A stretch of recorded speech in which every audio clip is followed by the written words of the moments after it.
उस देश की चीजों का क्या कर देना चाहिए? बहिष्कार। हमें तेरी चीज चाहिए ही नहीं, हम भारत की बनी चीज खरीदेंगे। मेड इन इंडिया, भारत की बनी चीजों को हम खरीदेंगे। कोशिश करें अब हम लोग, अब हमारा भारत बदल रहा है, हमारा देश अब समृद्धवान हो रहा है। हम भारत की बनी चीजों का प्रयोग करें ज्यादा से ज्यादा। चाइना पर भी निर्भर ना हो, अमेरिका पर भी निर्भर ना हो, सेल्फ डिपेंड, आत्मनिर्भर। तब हम दुनिया को समझा सकते हैं। तो कुल मिलाके कितना भी कोई आग बबूला हो, गुस्सा करे, पर आपको शांत चित्त से निर्णय लेने चाहिए। इस बात के लिए मानना पड़ेगा कि मोदी जी के अंदर बहुत धैर्य है।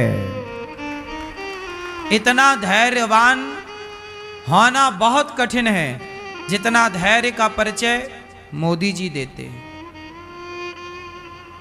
मोदी जी जितना धैर्यवान व्यक्ति यदि हो जाए तो समस्याओं का समाधान ही हो जाए। बड़ा बनना होना है ना साहब। समुद्र कितना गहरा होता है, लाखों नदियां रोज मिलती हैं समुद्र में, पर समुद्र किसी को डुबाता नहीं है। और नदियों में जरा पानी बढ़ जाए तो घर घर घुसने लग जाती है। हाँ या ना? इतनी नदियां रोज समुद्र में मिलती हैं, पर समुद्र की गहराई तो देखिए, गंभीरता तो देखिए, धैर्य तो देखिए। नदियों में इतना धैर्य नहीं है जितना धैर्य, हाँ, बड़ा बनना है ना साहब, तो धैर्यवान व्यक्ति ही बड़ा होता है। क्षुद्र नदी जल भरी तो रही, ये तो क्षुद्र लोग हैं, क्षुद्र नदी जो बात बात पे रिप्लाई करें और बात बात पे गुस्सा करें और बात बात पे। आप इस चक्कर में ना पड़ा करो। कुत्ता आपको देख के भौंक रहा है, चुपचाप आगे बढ़ो। कहां कुत्तों के मुंह लगोगे? कोई आपको कुछ कह रहा है, कहने दो। आप क्यों अपना टाइम वेस्ट कर? यदि आप रुके तो आपका ही समय बर्बाद होगा, समय भी बर्बाद होगा, आपका मन भी खराब होगा। क्योंकि आप जब दो चार बातें कहोगे तो अपने आप मन परेशान होगा। तो अपना मन भी खराब क्यों करना, समय भी खराब क्यों करना? कुछ हाथापाई हो गई तो कोर्ट कचहरी के चक्कर और लगाने पड़ेंगे, तो धन भी जाएगा, तो तन भी जाएगा, मन भी जाएगा और धन भी जाएगा। इसलिए समझदारी है कि कोई आपको कुछ बोले तो उसका जवाब आज ना देकर सभ्रता से कल दीजिएगा जवाब, तुरंत नहीं। तू आज बोलता, आज सुनेंगे हम, सुन के मंथन करो किसने गलती कहा की कल, सही है कि गलत है। आपके भाई ने कुछ बोला, आज बोलने दो, आज उसको गुस्सा है ना, तू बोल, आज तेरा टाइम है। पत्नी को गुस्सा है, आज तू बोलती रहे, आज नहीं बोलेंगे हम कल बोलेंगे। पति कुछ कह रहा है, आप बोलिए आज, आज हम कुछ नहीं कहेंगे, कल बोलो। हाँ सही है। आप लोग गलती कहां कर जाते हैं? तुरंत रिप्लाई देना चाहते हैं, तुरंत, तुरंत के चक्कर में नहीं पड़िए। समझदार लोग विचार करके काम करते। यदि आप तुरंत वाले हैं तो आप समझदार नहीं हैं, और आप में धैर्य है तो आप बहुत आगे जाओगे, बहुत आगे जाना है आपको। धैर्यवान व्यक्ति ही आगे जाएगा, धैर्यहीन व्यक्ति कभी तरक्की।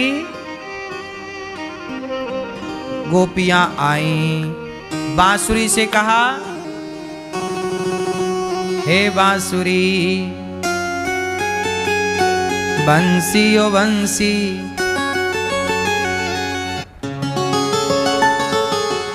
बंसी ओ बंसी। क्या बोली बांसुरी? आओ। और जब गोपियां आई तो कहते हैं, मातेरः पितेरः पुत्रः भ्रातेरः पतयश्च वः। भगवान कहते हैं कि देखो, जंगल में आपको रुकना नहीं चाहिए।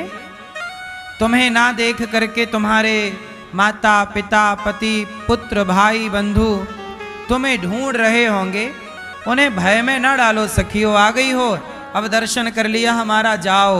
भगवान कह रहे हैं दोषीलो दुर्भगो वृद्धो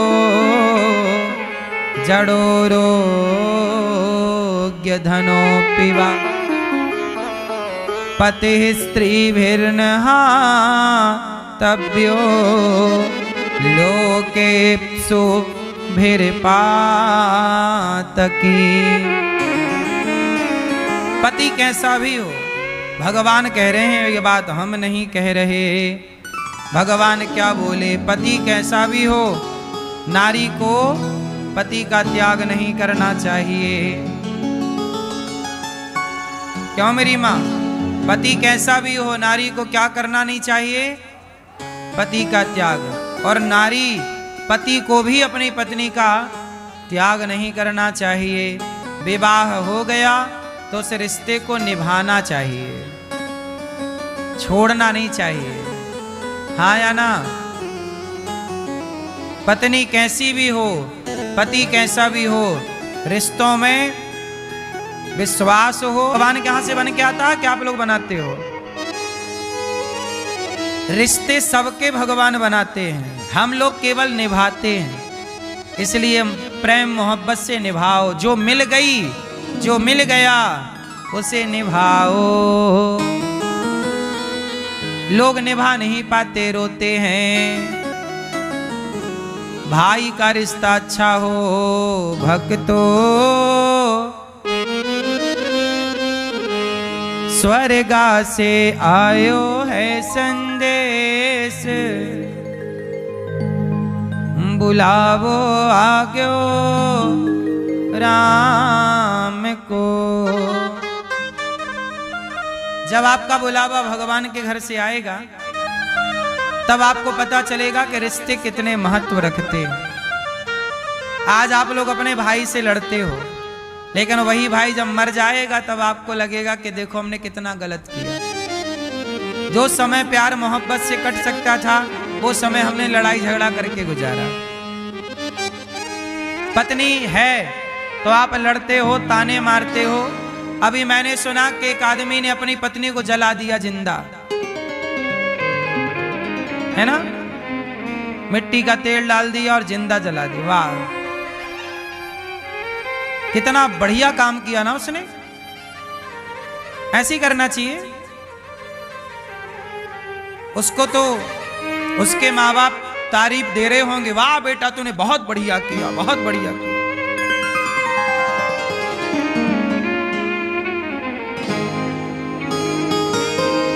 सोचिए, एक महिला को उसने जिंदा जला दिया, कितना कष्ट हुआ होगा उसे जलने में। कितना कष्ट। हम लोगों को रोटी की भाप लग जाए तो कितनी तकलीफ होने लग जाती है। गरम रोटी की भाप लग जाती है तो फफोले पड़ जाते हैं।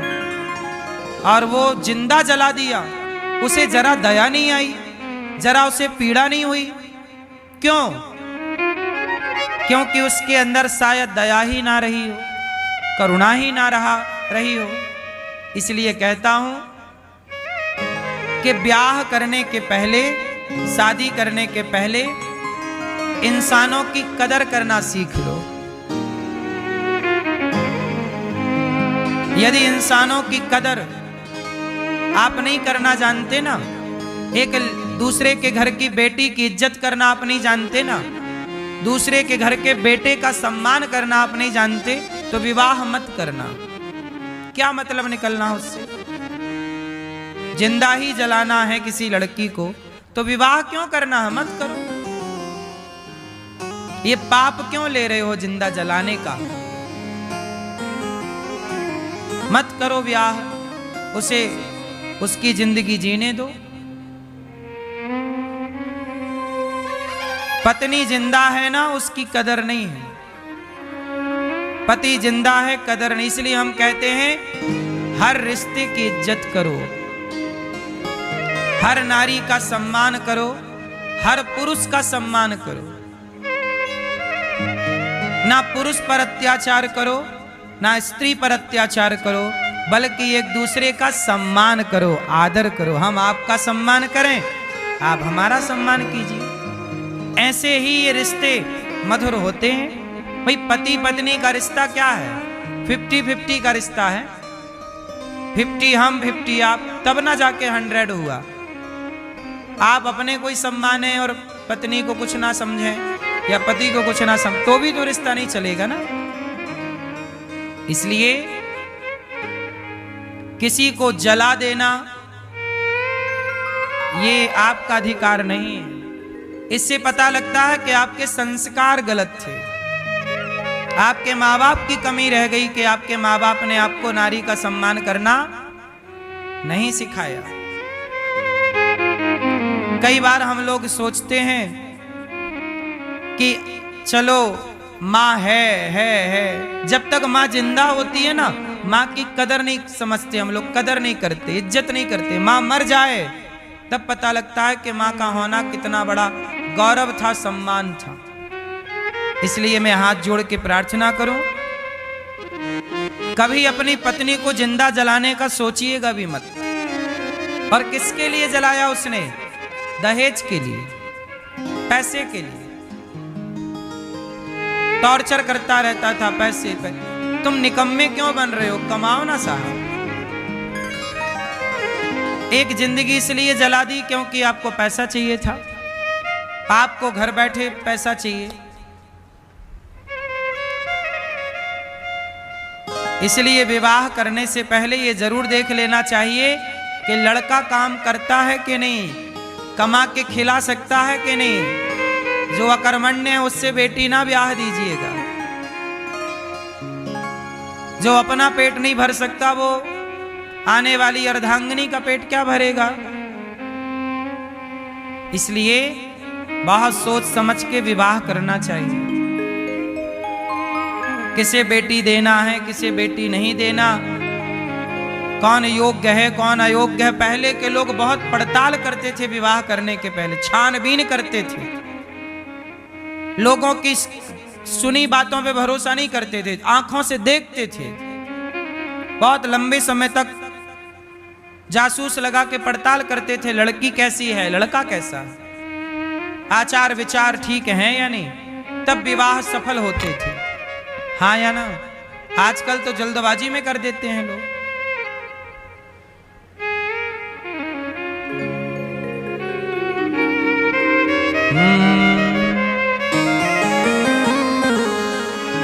भक्तो स्वर्गा से आयो है संदेश,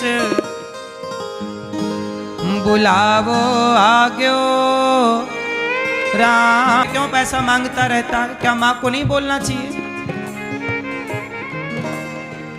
बच्चों को समझाओ, बहू आपकी बेटी है, बहू का भी पक्ष लिया करो। दूसरे आपकी सोचिए, अब उसकी दूसरे की घर की बहू बेटी आई तो आपने जिंदा जला दिया। तुम्हारी बहन को कोई जिंदा जलाता तो कैसा लगता? बहू जल गई, सास ने नहीं रोका। सुनने में आया है कि जब वो उस लड़की को जिंदा जला रहा था तो उसके माँ बाप वहीं खड़े थे, उसका बड़ा भाई वहीं था, रोका किसी ने नहीं। तो उस माँ से सवाल है कि तुम्हारी बेटी के साथ ये होता तो क्या तुम होने देती? मतलब बेटी के लिए आपका व्यवहार अलग है और बहू के लिए आपका व्यवहार अलग है। ये तो गलत है ना। जो व्यवहार बेटी के लिए हो वही व्यवहार बहू के लिए होना चाहिए। यदि ठीक ठीक जीवन चाहते हो तो ऐसे भेदभाव से तो रिश्ते कभी बसेंगे नहीं, घर कभी बसेगा नहीं, केवल उजड़ेगा। 1 मिनट की मोहलत दे दो, करो पति से बात। 1 मिनट की मोहलत दे दो, करो पति से बात। पत्नी बोली, हे यमराज, एक पत्नी का टाइम आ गया।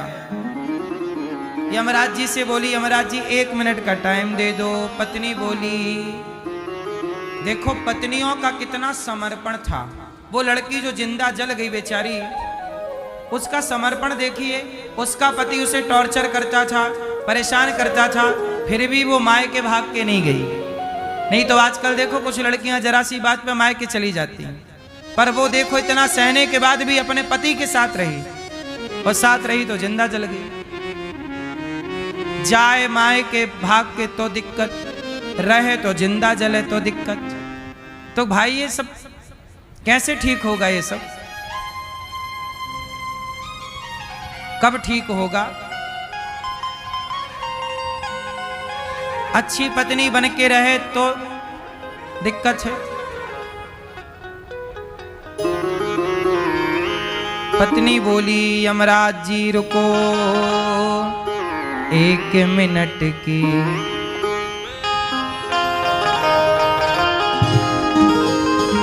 एक मिनट की मोहलत दे दो, करूं पति से बात। रोली मोली चुनड़ी मेहंदी, रोली मोली चुनरी मेहंदी, मोतियन से भर दो मारी मारी मांग। बुलावो आजो राम को। रोली मोली चुनरी मेहंदी, मोतियन से भर दो हरी मांग। बुलावो आजो राम को। हाँ बुलावो आग्यो राम को। हाँ बुलावो आजो राम को। भक्तो स्वर्गा से आयो है संदेश, बुलावो आग्यो राम को। तो स्वर्गा से आयो है संदेश, बुलावो आग्यो राम को। कब किसका बुलावा आ जाए, बहुत प्रेम से रहना चाहिए। रिश्तों को मजाक नहीं समझना चाहिए, रिश्तों में थोड़ा सी गंभीरता लानी चाहिए। हंसते मुस्कुराते रिश्ते जाएं। पति कैसा भी हो, पत्नी कैसी भी हो, अब आपकी है, आपका है, निभाओ। भाई कैसा भी है, आपका है, निभाओ।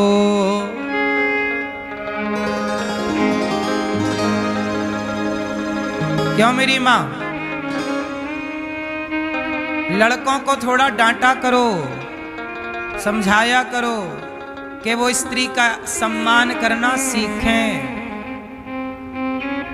आजकल कुछ लड़के स्त्री का सम्मान नहीं करते। लड़के यदि स्त्रियों का सम्मान करने लग जाएं तो ये समस्या ही ना हो।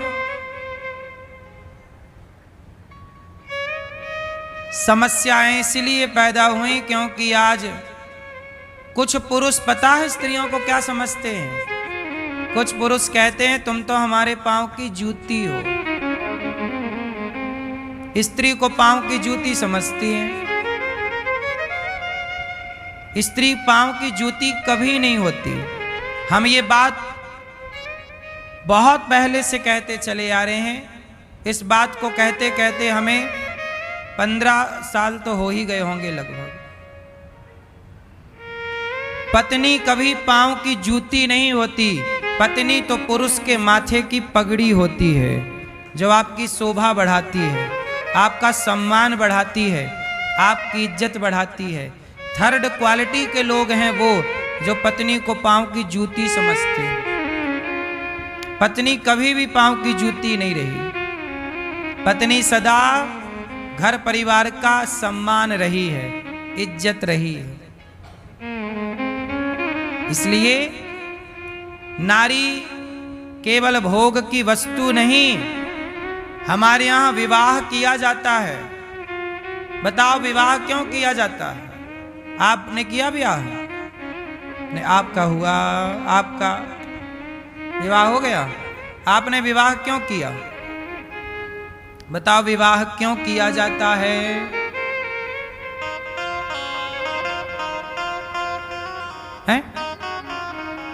घर परिवार चलाने के लिए। तो विवाह नहीं करते तो घर परिवार नहीं चलता, वो तो चल ही रहा था।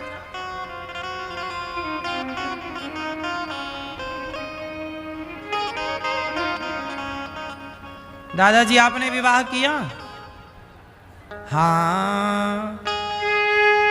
कहाँ मैया धर्मपत्नी आपकी? ये बताओ आपने विवाह क्यों किया?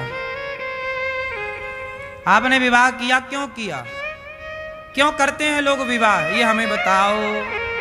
हैं? हैं?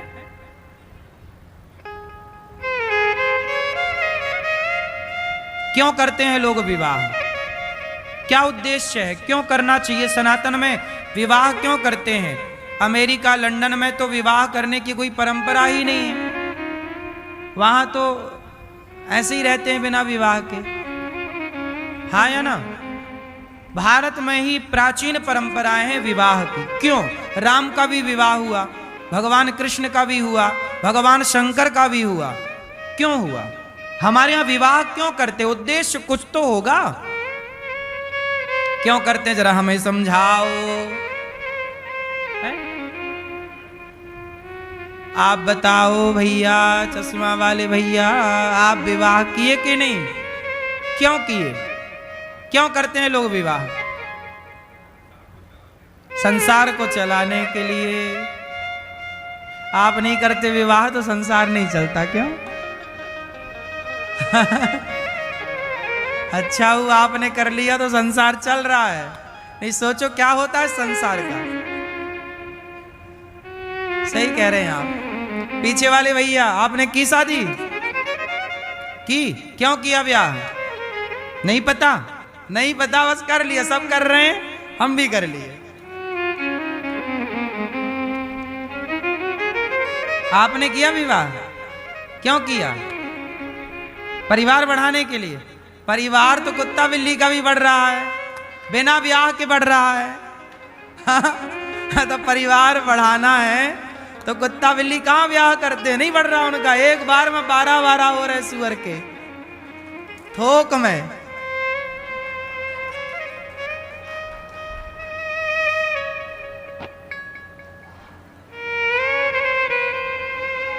सुनो, सनातन धर्म को समझना बहुत जरूरी है। नहीं समझेंगे तो बड़ी दिक्कत होगी।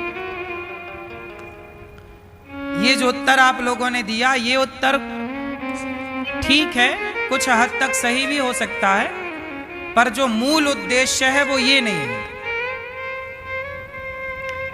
विवाह हम लोग इसलिए नहीं करते कि बच्चे पैदा हों, वो तो हो ही जाएंगे।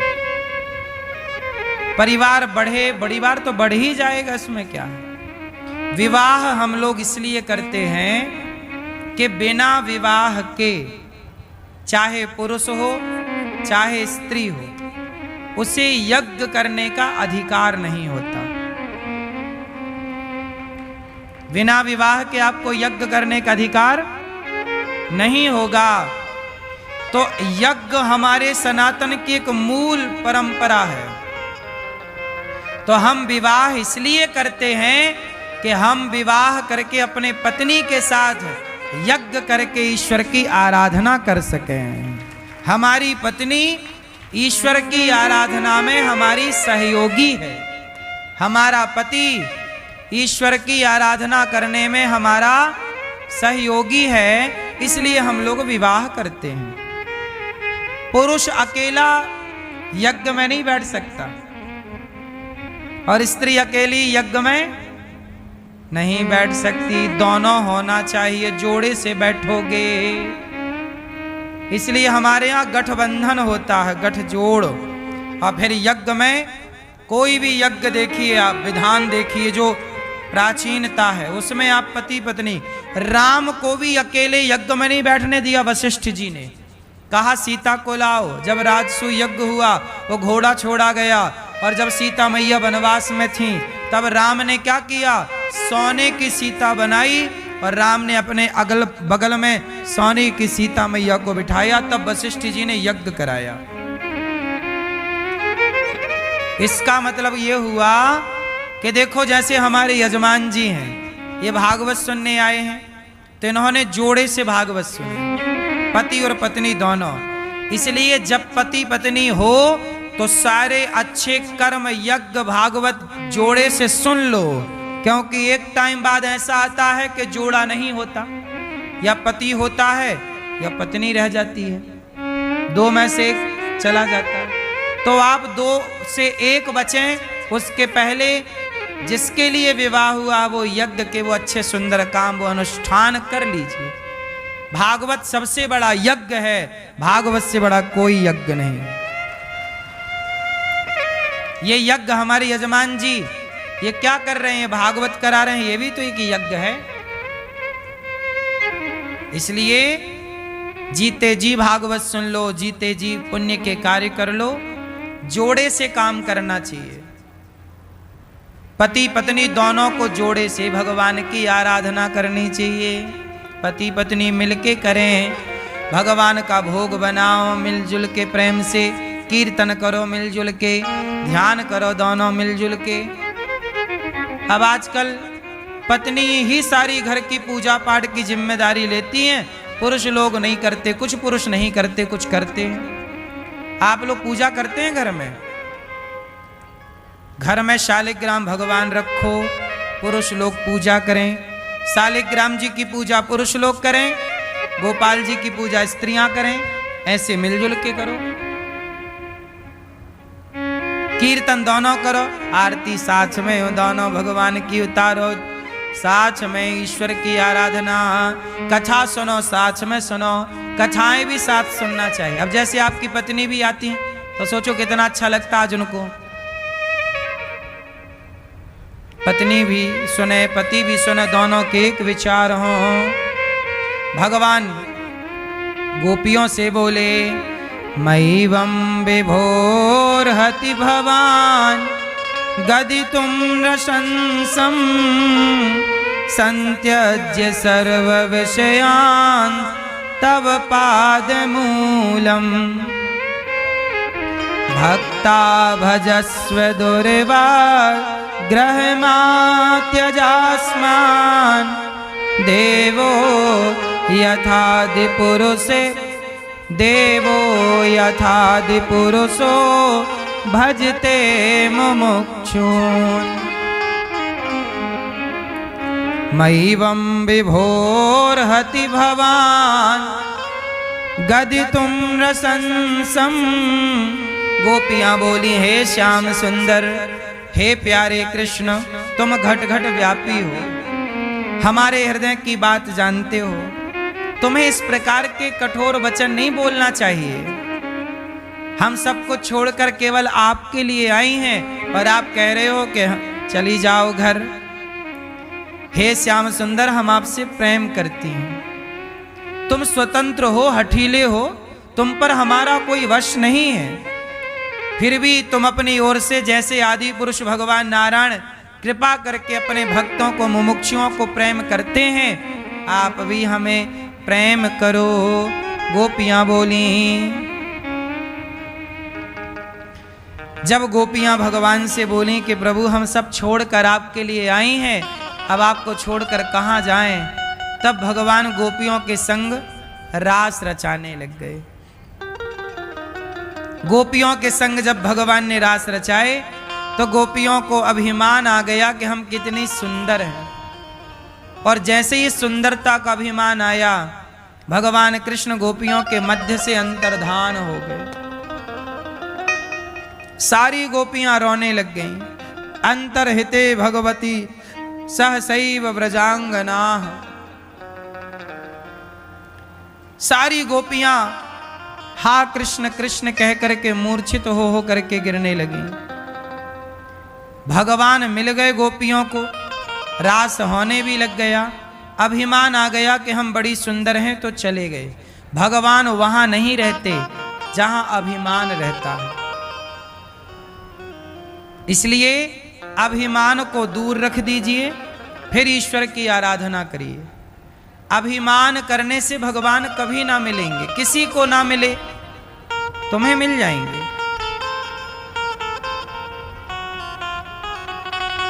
भगवान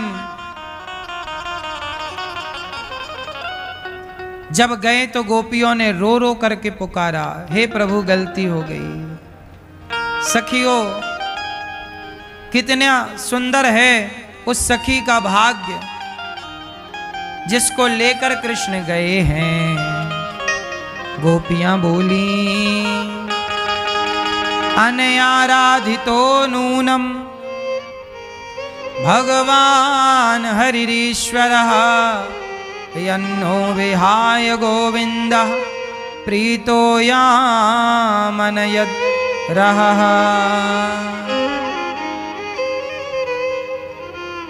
सारी गोपियां बोली, हे श्याम सुंदर, हम आपकी दासी हैं, हमें छोड़कर ना जाइए।